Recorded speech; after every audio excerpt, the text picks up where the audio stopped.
Labari na da ni da mai gadin gidanmu. Yadda mai gadin gidanmu ya fara cina ya ce ni har na saba da cin bora. Kuma bora ta saba da cina. Kusan kaya ne a cikin bidiyon nan ku ji labari na da ni da mai gadin gidanmu.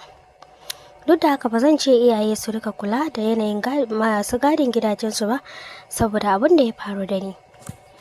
Da farko dai mai gadin gidanmu tun ina da shekara 8 ya fara lalata ni. Saboda kullum za mu je gurinsa bakin gate inda yake gadi da safe ko kuma da maraice idan muka dawo daga karatu.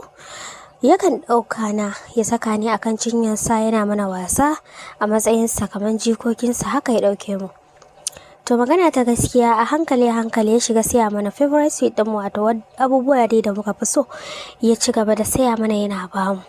Aje wata rana in ya zo kafin ya bamu sai ya ce saya mana wani wasa wanda yake da daɗi. Mu especially ni. To, kanwata dai gaskiya ba ta so saboda lokacin ita ce karama kuma ni ce babba a gidanmu. To sai fi fahimta kamar ni na fi son wannan abun sosai. Ya kai ga sai ya sa hannu a cikin wandona ya dan shashafa min gabana. Haka ne kuma gaskiya ban dauka wai wani abu bane sai ya bani. Aje kun san yaranta kuma ba san me abin da yake yi min ba. Haka sai na fara jin daɗin abin da yake min. Aje dai ya ci gaba da saya min abubuwan nan lokaci sai yana sa min yatsa a jikina. Wani lokaci haka ta kai da idan aka ce na tafi makaranta ba zan je makarantar ba ina ɗakin mai gadi ina kwance yana min wasa da jelarsa. Wani lokaci ya ta goga min ita har ya kawo in ga ya fito da wani abu fari lokacin ban san ko menene ba. A lokacin muka ci gaba da wasa da shi haka zai sani ina masa abubuwa ya saya min ice cream ya ɓoye a ɗakinsa idan na zo zai bani. Da yake a gidanmu estate muke to ba a rasa irin wasu abubuwa haka a supermarket din estate din gaskiya yawanci.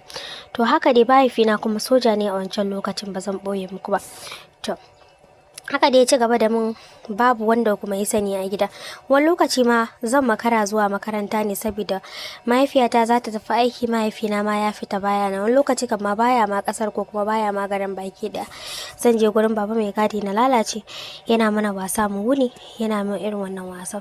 Wani lokaci kuma zan tsinkaye lokacin da ake weekend ko wani abu zan nuna na shiga gidan su kawata zan makale gurin baba mai gadi yana min wasa ya bani sweet. Wani lokaci kam ko bai bani komai ba ma ina jin daɗin abin da yake mun saboda na riga na saba. A hankali ya fara shiga ta.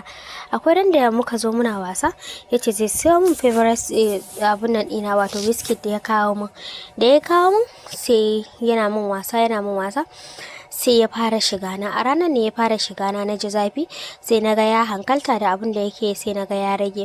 Ya fara tuttura min abubuwan sa dai haka a gabana haka dai na ji zafi. To a hankali dai ba zan boye muku ba. Wasa mun dau tsawon lokaci saboda lokacin kankanta ta ba zan iya gane kwana nawa ko kuma wani lokaci ya dauka har ya iya shiga ta ba. Saboda dai a gaskiya ba zan boye muku ba an dai dau lokaci gaskiya kafin ya fara shiga ta. A hankali dai tun ina jin zafi na daina ji har na fara jin daɗin abin da yake mun. Ya kasance idan har bai ci ni ba bana jin daɗi. Ni da kaina zan je ya ci ni gaskiya saboda ina jin daɗin abin da yake yi mun. Tun baya shiga ta har ya iya shiga ta yana ci na yadda ya kamata. Har ya zama mai gadi ya mai da ni kamar matarsa. Kewata da baba mai gadi lokacin da muka bar garin Lagos muka koma Adamawa. Wannan shine rabuwata da baba mai gadi. Sannan zan ɗora muku lokacin da muka koma Adamawa me muka ci gaba da yi wa na samu.